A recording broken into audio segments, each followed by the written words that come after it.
सलाम, नमस्कार, जय भीम, सत श्री अकाल। साथियों, देश में जो स्थिति चल रही है, एक ऐसे संघर्ष की पूरे देश में स्थिति पैदा हुई है कि ये जो तीन बिल किसानों के बने हैं वो देश हित में नहीं है, लोगों के हित में नहीं है, लेकिन सरकार उनको लोगों के हित में बता रही है, देश के हित में बता रही है। जबकि वो खास तौर से उनका तीनों का एक लिंक है, आपस में ज्वाइंट है, और वो बिल पूंजीपतियों के, खास तौर से उन पूंजीपतियों के जो अंबानी अडानी हैं, इन्हीं के हित में है। और चूँकि इनके भंडारण के लिए गोडाउन वगैरह बन लिया, पहले बना लिया है, और सरकार को पहले से खरीद लिया है, क्योंकि वर्तमान सरकार पूंजीपतियों के सहारे पर चल रही है, पैसे के दम पर चल रही है, और इस देश में ईवीएम हैकिंग से चल रही है।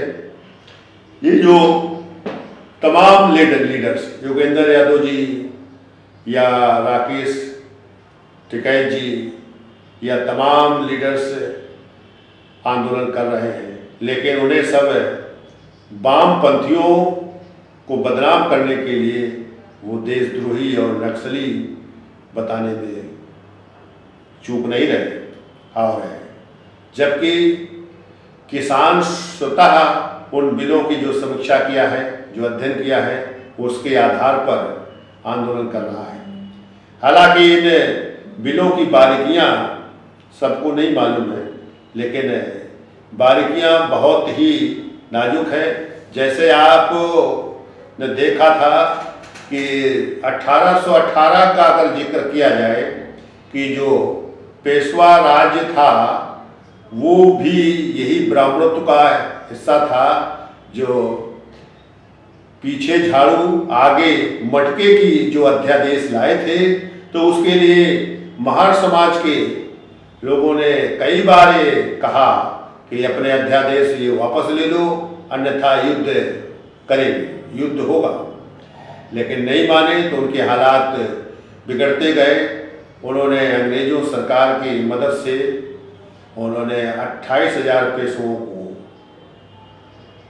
पीछे हटाया और 500 महारों की।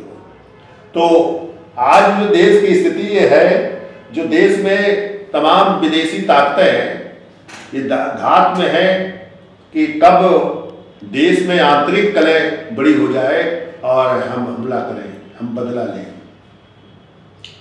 तो सरकार उस तरह से, जो गांधी जी ने जब गोलमेज कॉन्फ्रेंस में बाबा साहब ने प्रतिनिधित्व का सवाल खड़ा किया था, वो अंग्रेजी सरकार से स्वीकृत हो गया था, तो गांधी नाराज होकर उन्होंने कहा कि हम जान की बाजी लगा देंगे, लेकिन हम इस देश में प्रतिनिधित्व लागू नहीं होने देंगे। हम ये हिंदुत्व का जो हिस्सा है दलित, इसको बाहर नहीं जाने देंगे। तो वही हाल हुआ कि जान की बाजी लगा दिया और बाबा साहब को समझौता करना पड़ा, वो आरक्षण पर आ गए। आज आरक्षण की स्थिति देख रहे हैं कि आरक्षण तो पूरा खत्म किया जा रहा है, खत्म कर दिया गया है। उसको देश में तमाम संपत्तियों को बेचकर, तमाम विभागों को बेचकर, वो निजीकरण के हाथों देकर इस तरह से खत्म कर रहे हैं। दूसरा, अगर वो प्रतिनिधित्व के हिस्सा होते, अगर इस देश में साझेदारी के हिस्सा होते, तो देश की साझेदारी में होते, राजसत्ता में होते, न्यायालय में होते, प्रशासन में होते, सेना में होते और सुरक्षा में होते, तो कल कारखानों में होते, तो हर स्तर पर जब होते तो फिर कोई किसी के समाज के विरुद्ध किसी तरह का षड्यंत्र नहीं रचा जा सकता था। आज वो स्थिति नहीं है, इसलिए वो आज पूरे देश के रहने वाले लोगों को उस दिशा में लाना चाहते हैं, क्योंकि अकेले किसी समाज को वो नहीं ला सकते हैं। तो इसलिए वो पूरे समाज पर ऐसा कर रहे हैं कि देश में कैसे ब्राह्मणत्व कैसे लागू होगा।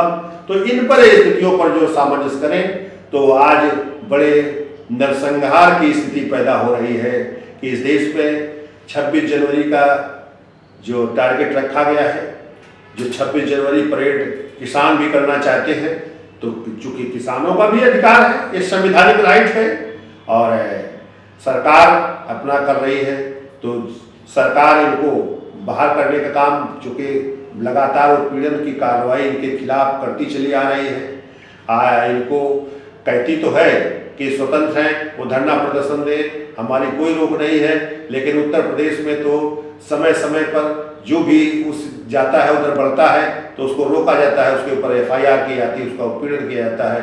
पुलिस तो इस तरह से व्यवहार कर रही है जैसे कोई गुंडा या माफिया व्यवहार कर रहा हो।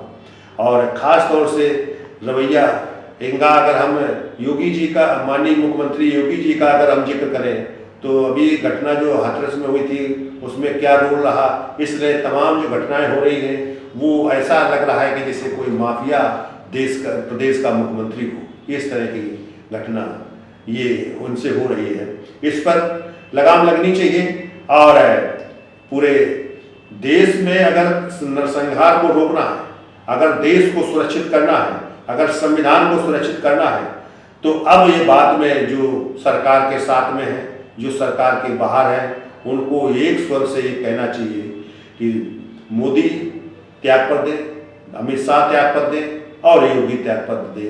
ये तीनों को त्यागपत्र होना आवश्यक है। ये सरकार के बाहर जाए और दूसरे लोग आवे, फिर इस पर बात हो, फिर ये काम बनेगा।